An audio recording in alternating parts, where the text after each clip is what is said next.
to everyone. On behalf of the Ministry of the Economy, the National Research Fund and Luxinnovation, I welcome you to this informative webinar regarding the joint call for high-performance computing and artificial intelligence projects. This joint call for AI HPC project was launched on the 1st of May this year, and it will remain open for application until the 18th of June. Before diving straight into the details of this joint call, I would like to inform you that this webinar is being recorded and the slides will be made available via a survey that will be sent to you by email afterwards. And so, in order to start, I will provide you with a quick overview of what to expect. First of all, we have Christian Pauli from the Ministry of the Economy. He will give a general introduction. We also have Lynn Rosa André from Luxinnovation, who will present the National HPC Competence Center. And then we have again Christian Pauli from the Ministry, who will go into the details of this joint call. And then Yuri Sillian from Luxinnovation to present the research industry collaboration platform via which you can submit your application in the first phase of this joint call. And then we will end with a question and answer session. So to inform you, you can write your question at any time during this webinar in the question section, which you should find on the top right of your screen. And we will try to answer the question at the end of this session. We also have with us Sophie Klecker from the Ministry of the Economy. She will also help with answering different questions. And I myself am Lori Ensch. I work at Luxinnovation and I have the pleasure of moderating today. And yes, then for the last topic from my side, I wanted to quickly introduce the different institutions that are involved in organizing this joint call. We have the Ministry of the Economy, which is the granting authority for companies. We have the National Research Fund, which is the granting authorities for research organization, and Luxinnovation. We are the coordinator of the Research Industry Collaboration Platform. And then we also have the National Competence Center, which manages the HPC community in Luxembourg. And with that being said, I will hand over to Christian Pauli in order to start the presentation. So good morning, everybody, also from my side. My name is Christian Pauli and I'm responsible, together with my colleague Sophie Klecker, for the organization of the joint call on the side of the Ministry of the Economy. So the Ministry is very happy that we could again join forces together with the Havana and the colleagues from Luxinnovation to organize a third edition of the HPC call, which has now been expanded to include the emergent field of AI. The call is fully in line with the broader efforts of the Ministry of Economy to create the right conditions for companies of all sizes to adopt and leverage cutting-edge digital technologies. The objective is clear, namely to support companies on their journey towards data-driven innovation and to ensure that Luxembourg remains at the forefront of digital competitiveness. Over the past years, the Ministry has pursued a long-term strategy focused on strategic investments and initiatives that strengthen Luxembourg's digital backbone. These include, for instance, the development of the AI factory, increased investments in data center capacities, the advancements of sovereign cloud capabilities, and the preparation for quantum infrastructures. These actions reflect the Ministry's strong commitment to building a future-proof and resilient digital economy. However, this is not only an ambition which is led by the Ministry of Economy, but backed by the whole government, which is reaffirmed by the publication of Luxembourg's three national strategies on data, AI, and quantum technologies. These strategies will provide a coherent and forward-looking framework to guide the development of a dynamic, robust, and innovation-friendly digital ecosystem. One cornerstone of these joint strategies is to foster collaboration between private and public actors. Through this dedicated joint call for projects, we aim to bring together innovation stakeholders to launch and implement ambitious R&D projects based on AI and HPC. By doing so, we want to unlock the enormous potential these technologies hold for transforming internal innovation processes and for enabling the development of new solutions and services across all sectors. So we are confident that also during this edition of the call, we will end up with some interesting projects that will have an impact on the consortia itself, but also on the national research and economic landscape. So now I will hand over again to Laurie. Unfortunately, the representative of Avenir was not able to join, so Laurie will quickly go through the national research priorities. Yes, thank you. So when it comes to the National Research Fund of Luxembourg, their strategy focuses on 4 main topics. It's personal healthcare, industrial and service transformation, sustainable and responsible development, 21st century education. And then I think someone needs to forward the next slide. Yeah. Thank you. When it comes to innovation challenges, they focus on the technological readiness levels 4 to 7, which means from technology validation in laboratories to system documentation in the real world. And then you can forward again to the next slide. So maybe to complement on this, so the aim is really to bridge the technology gap or the valley of death that exists around TRL levels between 3 and 7. And here also the Avenir is offering dedicated funding sources, like for instance the JUMP program, or also those bridges calls that we are organizing here to address this part of the TRL level. So with this, I think we will move on and will now focus on the details of the joint call. So can we have the next slides, please?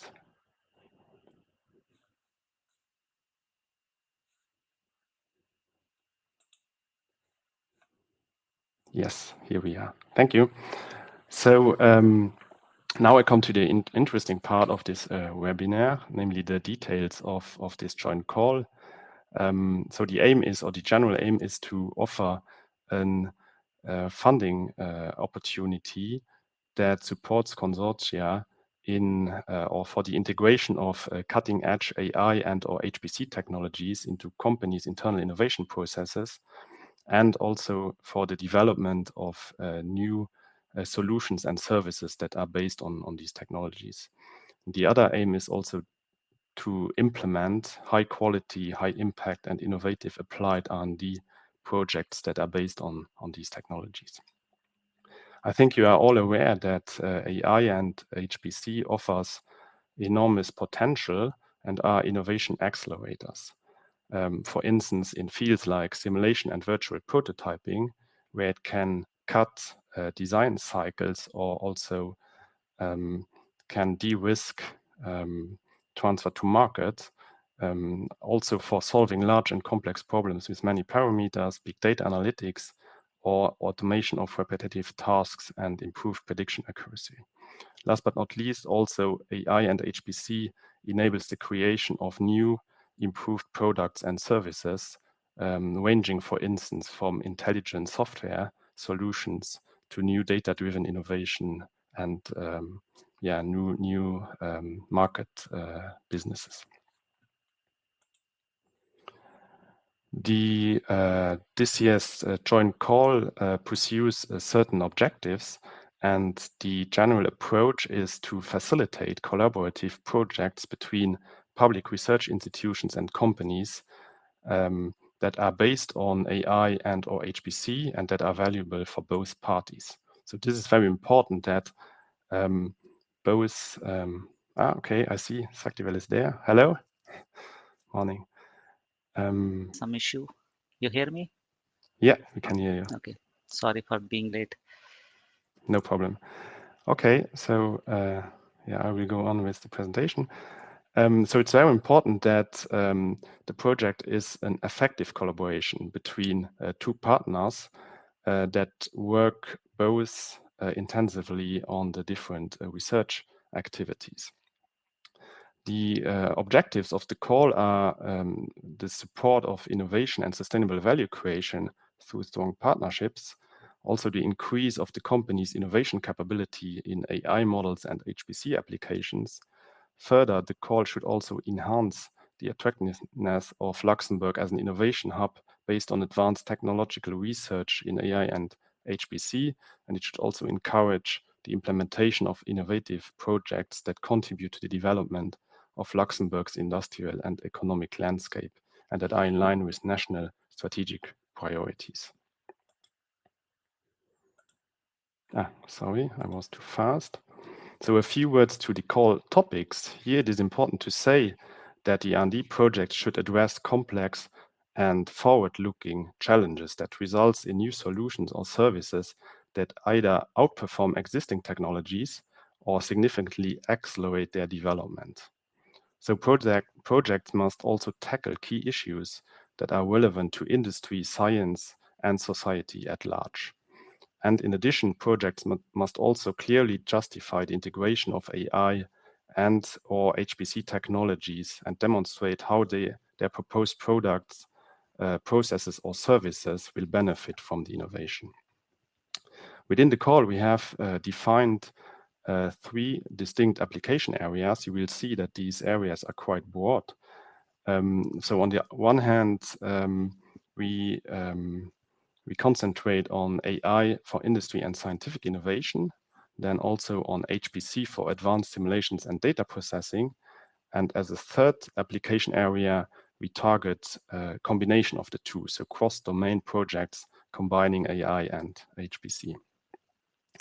The companies that we target should have, on the one hand, only limited in-house expertise in AI and HPC so that they can rely on a strong expertise from the public partner to have a certain knowledge transfer and increase in competences. And on the other hand, companies that have already good knowledge within these technologies and that want to develop new solutions or services based on the technologies. Concerning the project types, this call for projects is open for all kind of activities which are within industrial research and or experimental development. So we accept projects that are that range from lower TRL levels up to higher TRL level. Later in the call, I will go into this in a little bit more detail. To give you more information on the 3 application areas and the topics that we target within. So this is only a non-exhaustive list.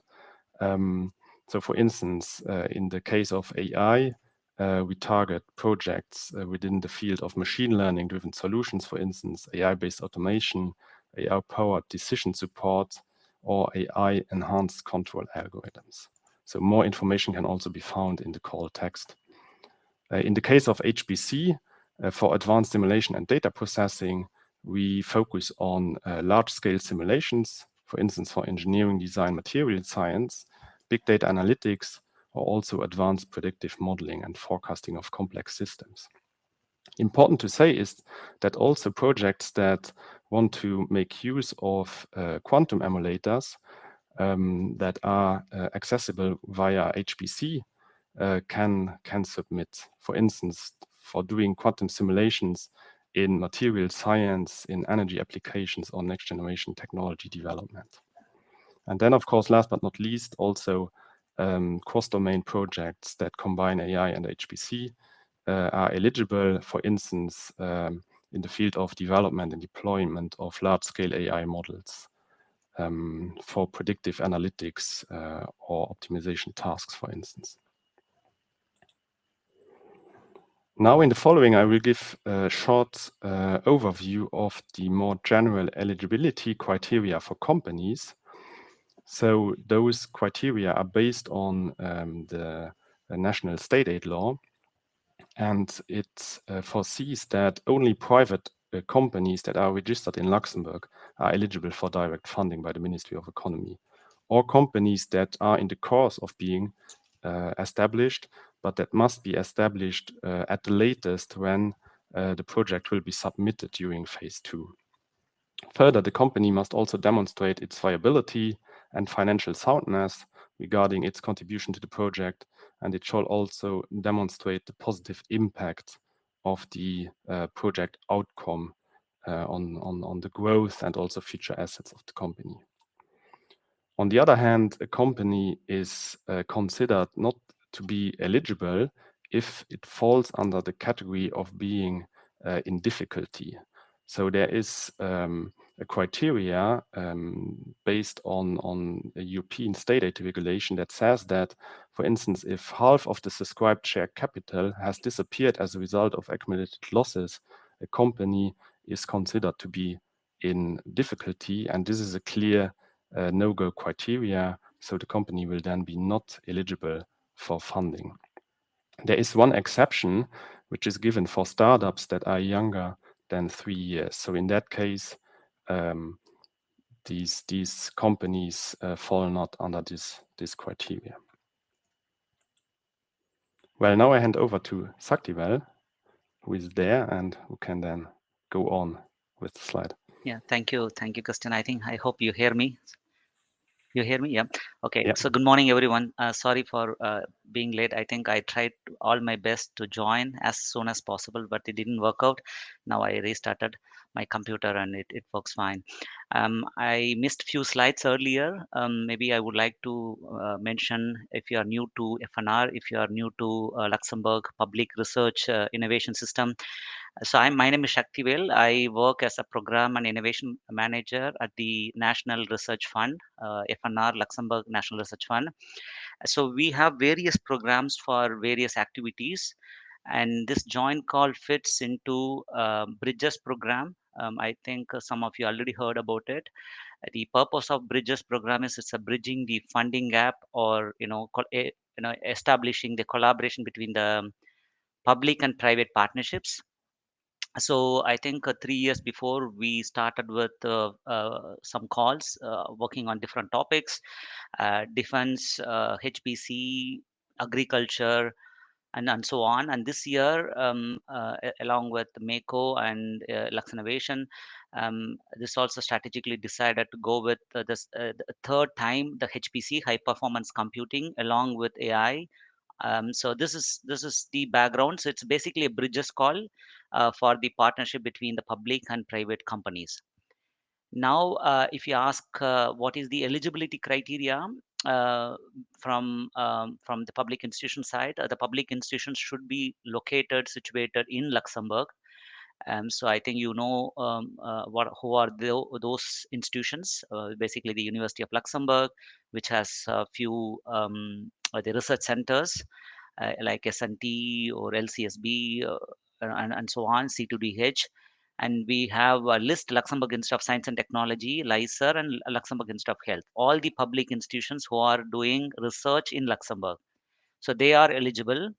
And the PI, the principal investigator, must be employed in these institutions.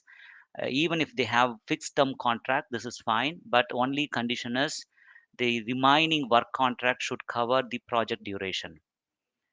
And the other eligibility criteria are basically before the applications are submitted, there should be an agreement between, of course, in the draft form. This can be signed upon the successful acceptance, funding acceptance. But there should be a draft agreement between public institution and the industry partner to make sure that who owns the IP and things like that. Okay, so what will be the IP situation after the project? And in general, the other criteria, you could always refer FNR Bridges program, because like I said, this is a thematically focused bridge. So you do not see much difference between the bridges and this. But there is a one difference we are bringing this year call, the HPC AI, which is, I think, the second slide would explain, which is the funding amount. So in the past, I think even in the HPC call, the maximum funding for public institution was 400K. But this time this is increased, and this will be 500K per project. Christian, could you please go to the, yeah. So this is exactly I was mentioning. So the duration remains same, 24 to 36 months. And unlike the company situations here, the public institution will get 100% aid rate, which means the public institution will not bring any money to the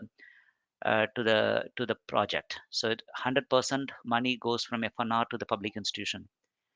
And maybe now I will hand over to Christian to explain the eligibility criteria, funding conditions for private partners. Yes, thank you, Saktivel. So I will move on with the funding conditions. So for companies, these funding parameters are based on the national state aid law, and it allows specifically for the joint calls to provide a 30% upfront payment to SMEs upon request and also upon justification of the financial needs. Then further, within this call, we provide a maximum of 700,000 euro per project at aid rates that go up or that can go up to 80% of the eligible costs. So this depends on the size of the company and also on the different or on the specific type of activities that are carried out. So this can, for instance, be seen here in the table. So if a project is about experimental development, so it focuses on the development of a new solution, on a very specific solution that builds up on existing knowledge. The aid rate are a little bit lower due to the fact that the risk of failure is also lower. And if the project is within industrial research, so at lower TRL, which is about acquisition of new knowledge and no direct commercial application is targeted, then the aid rates are a little bit higher. It's also important to say that there can be a mix of the two. So for instance, certain work packages can start with industrial research and then move on with experimental development activities. Now we move on to the specific call procedure, so the call timeline. It has started, so it is divided, as also our previous calls, into two phases. So phase 1 has started already 1st of May, and the submission phase will end on the 18th of June. So this submission phase includes a submission of a project outline directly on the research industry collaboration platform that is handled by the colleagues of Luxinnovation. Luxinnovation will also provide a standardized support, which includes, for instance, info sessions, FAQ, and IT support to access the research industry platform. Then later, the evaluation of phase 1 will be carried out by the granting authorities based on the information shared by the consortia. And there will be also an eligibility and financial viability check carried out by Luxinnovation, then followed by a written feedback and recommendation or not recommendation for submission to phase 2. Later on, there will then be the phase 2, which includes the full project proposal submission, and which will start on the 21st of July and will end after 2 months period at the 17th of September. And this includes the submission of a full project proposal that has been filled out jointly by the partners of the consortia. However, each partner, so for instance, the companies, has to submit the proposal at the MyGuichet platform, and the Public Research Institute has to submit it on the Avenar grant management system. The evaluation is then carried out by an independent expert panel that is set up by the Avenar, and this panel will give a recommendation for funding, which will then be adopted by the Avenar and may go through a joint funding decision. So here you see a visual representation of this call timeline. So again, phase 1 that will end now on the 18th of June, and then the phase 2 that will start on the 21st of July and on the 17th of September.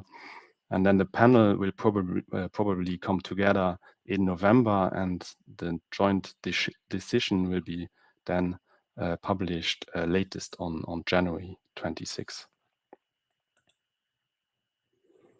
Now to give you a few information on the specific selection criteria in phase 1. So in principle, the project must be in line, or will be checked if it is in line with the call objectives and the call topic that I have detailed in my previous slides, and that you can also find in more detail in the call text. And we will also check the completeness of the additional information that you need to submit during phase 1. For companies, further, there will be a state aid eligibility check, and also importantly, if the company has the necessary co-funding capacity to carry out the project. Therefore, ensure that the project costs are adapted to the co-funding capacity needed. A few words to the documents that need to be submitted. So this includes a project description, which is a little bit like a 2 or 3 pager, and it includes, for instance, AI HPC related information, and also importantly, a cost estimation. Then we also need to have CVs of the principal investigators. So this doesn't need to be a written CV. So ORCID ID and LinkedIn profile are sufficient here. Specifically for companies, in order to carry out the state aid eligibility and co-funding capacity check, we need an organigram with a full visibility on the shareholder structure, and also the latest 2023 and 2024 accounts of the applicant and the linked entities. Further, companies also need to submit, and this is specifically for startups or young companies, they need to submit a detailed cash flow forecast. Now to give a few more information on the different criteria that the expert panel will base its analysis on during phase 2 or after phase 2. So there are 3 different criteria categories. The first one is relevance, which will check the quality and innovation of the project. So for instance, the project idea, the level of innovation and soundness of the research approach, and also the scientific and technical maturity. Then there will be a criteria which looks at the implementation, so the quality and efficiency of the project plan, which takes into account, for instance, the coherence and effectiveness of the work plan, or also the level of ambition of the collaboration. And very importantly, also the commitment of the different participants. So again, we really focus on projects where we have a strong, effective collaboration, where each partner is strongly involved in the activities. And then the third category is about impact. So whether there is an economic and societal add value of the proposed R&D project, if, for instance, also the project strengthens the competitiveness and growth of the company, and if it contributes to the advancement of knowledge in the fields of AI and HPC. Before I come to the end of my part of the talk, I would like to stress that this joint call is part of a bigger initiatives of the Ministry of Economy. I mentioned in the beginning that currently we are publishing 3 digital strategies, and this joint call is part of this. It is one cornerstone, and so the Ministry of Economy is offering also other dedicated support schemes that can help companies to dive into these new emergent technologies. So we have other 8 schemes that are shown here, and that can be used by the company based on the specific level also of competence of the company. For instance, here, if the company really needs first advice, can use an aid for external consulting, or also make use of the new Fit for AI aid scheme. We offer also feasibility studies that can be used to make first assessments whether a technology could be useful or could work. And then also we have the more classical R&D aid schemes. So these classical aid schemes, they are non-competitive, no fixed timeline and no fixed submission deadline. However, they offer also a little bit lower aid rates. So, okay, and with this, I hand over again to Yuri or to Lynn. Yes. Good morning, everyone. My name is Lynn. I work at Luxinnovation, and I'm project coordinator for the National HPC Competence Center, which I would like to very briefly present to you today. So what is the National HPC Competence Center? So we're a network of European national competence centers, and this is an initiative set up by the European Commission to promote and to democratize the use of HPC and related technologies in Europe. We are, in short, Luxembourg's contact point for everything that is related to high-performance computing, high-performance data analytics, and also artificial intelligence. We can provide support for industry, SMEs, academia and research, as well as public administration.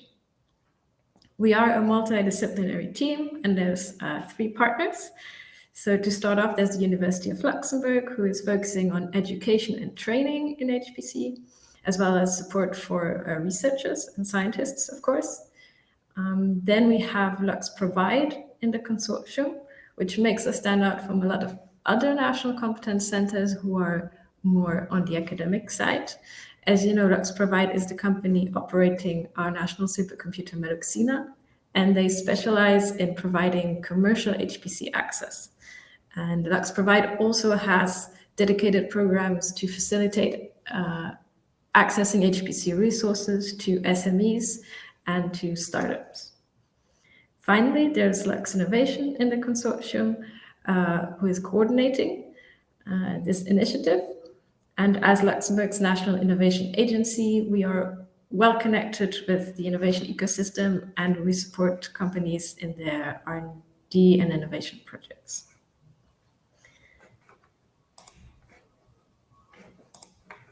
All right. Then our mission in short is to foster the HPC ecosystem here in Luxembourg and to ensure the optimal use of resources and capabilities. This goes beyond just putting in place the infrastructure and the operational support, but also includes business support, raising awareness of funding opportunities, being involved in initiatives such as these joint calls, but also, as I mentioned before, we're part of a European network. So we are closely in touch with the other national competence centers in our member states in Europe, so we can exchange and support each other. So my colleague Christian already presented some of the use cases that you can do with HPC, so I won't linger too much on this slide, but in essence, high-performance computing enables us to deal with vast amounts of data at very high speeds. So any application that requires a lot of parameters or some very complex computations will benefit from HPC. This can be simulation, modeling applications, big data analytics, visualization, forecasting, optimization, but of course also machine learning and AI by providing the computational power required to, of course, train these models, which may in turn also then be used with this other applications like simulation and such. And finally, here are some other examples of HPC use cases.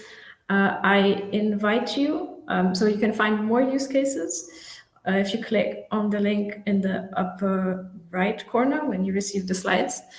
So there's a newly created HPC in Europe portal where you can find use cases, publications, but also codes and other tools all around supercomputing in Europe. So I really invite you to take a look at this.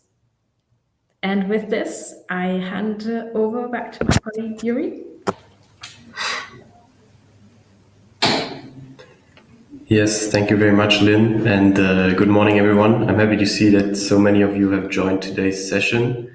I see that there are already a lot of questions in the question section, so I will not spend too much time on this. I will mainly just try to give you an overview of what Luxinnovation can do for companies that are interested in this joint call. So very briefly, which support or which kind of support does Luxinnovation offer in the two phases of the call? So during phase one, it is mainly focused on raising awareness on the eligibility and financial viability of the company via webinars, but also via a dedicated FAQ section that you will find on the Research Industry Collaboration platform, which I will explain a bit more in detail later on the next slide.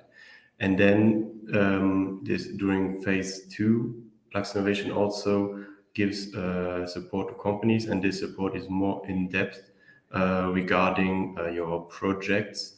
So basically, we do stress tests of your projects and review your applications together with you by mainly looking at the innovative nature of your project, its business model and potential exploitation plan, but also very importantly, looking at the financial capacity of the company, while also having a look at the eligibility criteria. But next to that, in addition, Luxinnovation can also support you with intellectual property, with the project scope and its structure, for example, by helping you get in touch with public partners that are eligible for FNR funding, also to help you build relationships within the national ecosystem, and also with project financing. And then let me briefly, for those of you who are not familiar with the platform yet, let me briefly introduce to you the Research Industry Collaboration platform, which is the main platform by which you will be able to get more details on the joint call, but also, and more importantly, where you can submit your project application. It basically has all the relevant information for different joint calls, so for joint calls that have been done in the past.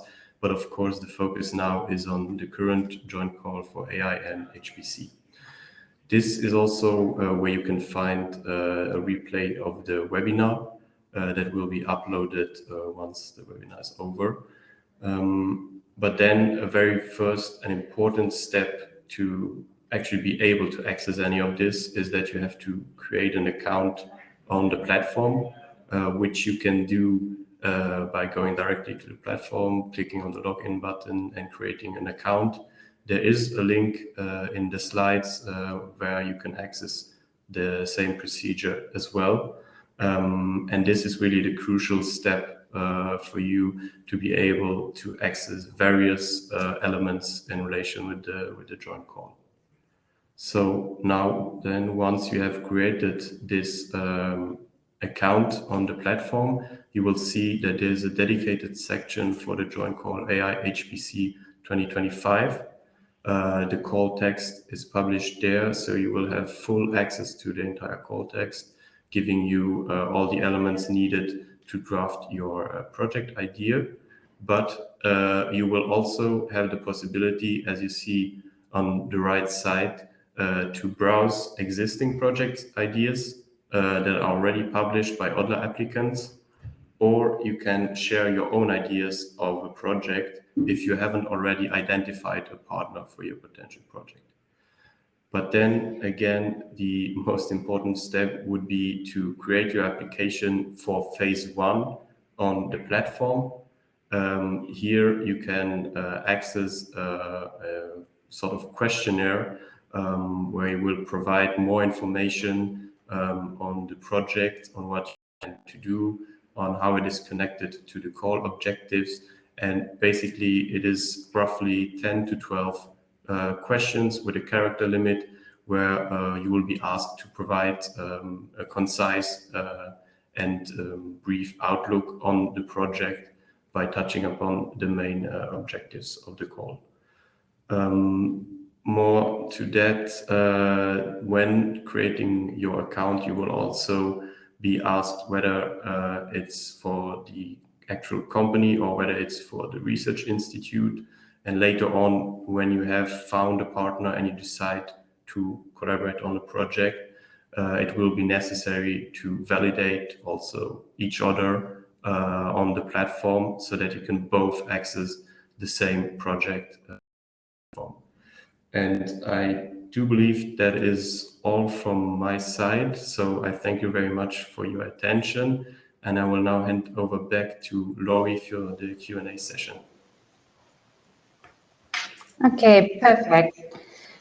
Thank you everyone for your presentation. We are so at the end of the presentation phase, and we'll continue with the questions that you already asked in the tabs on the right side of your screen. So just a general reminder, you can still keep asking your questions by writing them down on the right side of your screen. You should see the question tab. We also have a discussion tab where I saw that some questions came in. For future question, maybe if you can just use the questions tab, this will make it easier for us.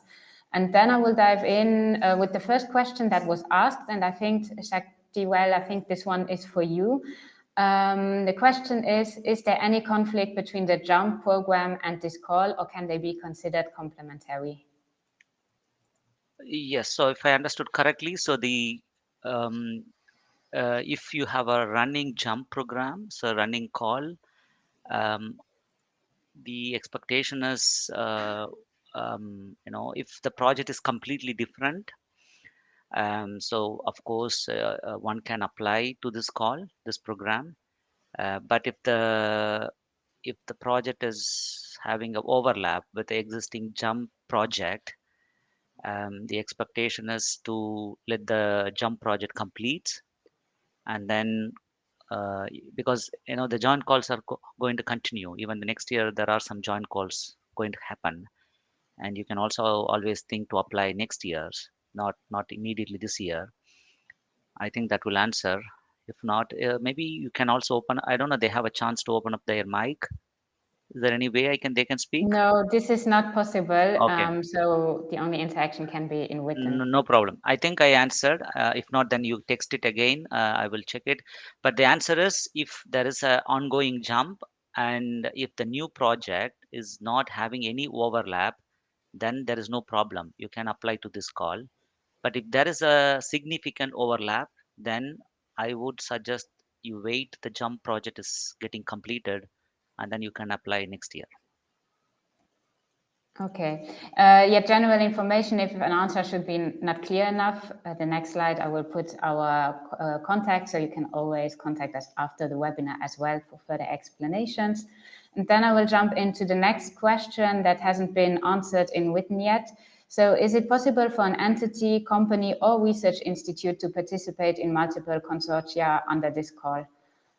I'm not sure who wants to answer this, maybe someone from the ministry? Yeah. Yes, hello. Maybe Yes, I can answer this. Yes, this is in principle possible, but as already written by my colleague Sophie Klecker, they need to have the resources and also expertise to realize all the projects. So that's also something that we check if a company, if it applies, for instance, for 2 or 3 projects, then we check if they have the needed resources also to carry out the three projects. Because in any case, it can be that the projects all fulfill the criteria and that they will be selected for funding, and then we must make sure that they can also carry out the project. Okay, perfect. So yes, out of time constraints, I will try to first prioritize the non-answered question. So we have the financial eligibility check of the company will be done on which date? So yeah, in principle, it will be done after submission in phase one. So after phase one, we will already check whether a company is able to co-finance the project, because this will then also go into our decision or our recommendation for phase two. Okay. Therefore, importantly, it's important to submit also the financial accounts already in phase one. Okay, thank you for those precision. And so another unanswered question, did I understand correctly that by the 18th of June, the public partner needs to have been identified? Yes. So the submission is done in a joint effort. So if you submit on the platform, it should be clear who is the public partner and who is the private partner. Okay, thank you. So I see a lot of questions are being answered in written, so now I will just start chronologically. Another question was, can a company joining a consortium be newly established, or does it need to have been operating for a longer period? No. So it is sufficient that the company is established, but again, the company should also show that it has the right resources also within the period of the project to carry out the project. So that's really important. Okay. Could you please confirm whether IT services software providers companies with dedicated research and development centers qualify for eligibility? Was another question. Yes, so in principle they are eligible. So again, companies must be established in Luxembourg and they must carry out an economic activity. And if those two criteria are matched, then they are also eligible for funding. Of course, in the end, we will do the check when we have all the documents, but in principle, yes, such companies are eligible. Okay. And then it's more a statement. Our accounting year ends in July. So if we want to do a capital increase to become eligible, we will only know by then. Okay. Well, in principle, that's fine. I'm not sure why the capital increase is required. Maybe because otherwise the company is in difficulty. That would something that we would need to check. But in principle, if you inform us that there will be a capital increase done in July, still before the phase two, we can take this into account in our evaluation after phase one. Okay. Another question, the companies have to make financial contribution in this HPC AI bridges call, like 15% minimum in the traditional bridges call. Yeah, so Christian, you can complement. So I think, Yep. like I said, it's not like a regular bridges. So it's a joint calls are of its own nature, where of course depends on the size of the company. The aid rates varies, and it goes from MECO. But for the collaborative project, private partner will not put any money on the table. Of course, indirectly they put money, but it is not for the collaborative nature of the public institutions contribution. For example, the collaborative nature in the sense 500K, they don't put 15% of the 500K on the table. That means FNR provides 100% aid rates to the public institution. But of course, when it comes to MECO's contribution, it depends on the company's size. The aid rate varies. So if you ask whether the company puts money, yes, but not for the public institution. I think it answers. Maybe then, Christian, please add it. Yeah, I think you answered it quite well. So typically, if we have collaboration projects within our standard aid schemes, there is a rule that the public partner needs to contribute in kind also by 10 or 15% of the overall budget in order for the company to be eligible for the top up that we also provide here in the joint call. But as in this joint call, we only target effective collaboration with a minimum contribution of 30% of one of the partners. This rule is fulfilled. So therefore that's fine. Okay, and then another question: if an international tech company is seeking a partnership with one of the public entities in Luxembourg, does it need to open a registered office in Luxembourg before 18th of June? And can you provide more details on how that Luxembourg presence should look like? Yeah, in principle, as the call text also says, it must be an Luxembourg-based company that is carrying out a project with a public institute here from Luxembourg. But of course, an international partner could join already an existing consortia. But if the international partner is the only company in this consortia, it must establish a Luxembourgish entity in order to be eligible. And if it does so, there must be, of course, also a certain substance here in Luxembourg. So there must be also people doing R&D here in Luxembourg. And of course, part of the project can also be done on the international side of the company, but yeah, there also must be some substance here in Luxembourg. Okay, perfect. The next question was if you could have the contact emails for further questions. So then I skipped to the last slide just so that you already have the contacts. And then we have another question though. Could you please explain the 30% upfront payment required by the private company? Yeah, so typically in our standard aid schemes, we provide no upfront payment. So what we do is we pay or we reimburse on real costs that the company has had during the R&D activities. So they need to provide a proof of payments, and then we will pay on these real costs. However, here in the joint call, we offer an upfront payment of 30% if justified. So the company needs to show that they will need the financial support in order to start the project, and that it cannot start by its own financial capabilities. Okay, perfect. Just a new question came in. No, it was thanks for the information. We are welcome. And then I will maybe go over one of the other questions that has been answered in written, but that would be interesting to go over the answer aloud. Let me just, there was this one question I wanted to add.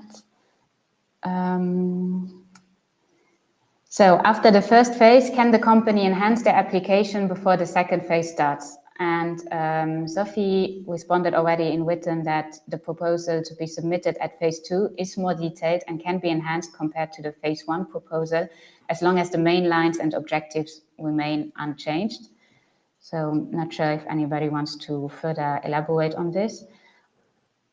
Yeah, I think that's correct. It should be the same project, and the project should not change in between. But of course, yeah, the phase 2 requires a full project proposal with a lot more detail, also regarding the different work packages, the financial budget, and yeah, those kind of informations then need to be provided during phase 2. Mm-hmm. Okay, yes, in that line, the last question that came in was, in phase 1, we have already to present the project post. Is it going to be possible to adjust this budget in phase 2 while detailing the project? yes, that's also possible. Of course, the project can vary, but it shouldn't vary significantly. What we want to have is already during phase 1 a quite clear picture of the project and also of the financial budget of the project. Okay, another question that has been answered: are PhD allowed to be part of the project team and thus funded by FNR? So here, yes, go ahead. No, the reason is simple. These joint call projects are having a length of 2 to 3 years. So, and PhDs are expected, 3+ years. And yeah, because of that reason, the joint calls are not allowing to have a PhD student part of the project. But we have other programs for that reason, right? So they can apply regular bridges. They can also apply for currently industrial fellowship and EAFR. We have other programs from FNR which could enable to pursue PhD projects. Okay. And then can you give an example of how that financial eligibility is qualified? Let's say the company is seeking 500,000 dollars in research and development scope project for enhancing its AI capability. What financials does it need to have to be eligible? Well, it depends on the overall size of the project and on the part of the support that is then given by the Ministry of Economy. Typically, what we want to see is that the company is able to finance its part of the project. So, for instance, the project budget is 1 million, and the part of the Ministry of Economy is 500,000. Then the company must show that it is able to provide the other half of the budget. And that's the reason why we also want to see a detailed cash flow forecast and have more information also in the business plan in order to check whether this is possible or not. And then, yeah, we will take our decision on this. Okay. I don't see any new question. Maybe a last call if you still have some question that you want answered here. We can take a last one. Otherwise, looking at the time, I would say that we can conclude this webinar at this stage. I would like to really thank our speakers for the insightful presentations. And then I would also like to thank all of the participants. I hope that it provided you the information that you were looking for. As I mentioned, this webinar is being recorded and you will also receive a follow-up email and the slides will be available in this email. So in this slide, you will also have this last deck with the contact information, so you can always reach out if you have additional questions. And with that being said, I wish everyone a very nice day and talk to you soon, hopefully. Thank you and have a nice day. See you soon. Bye-bye. Bye. Bye.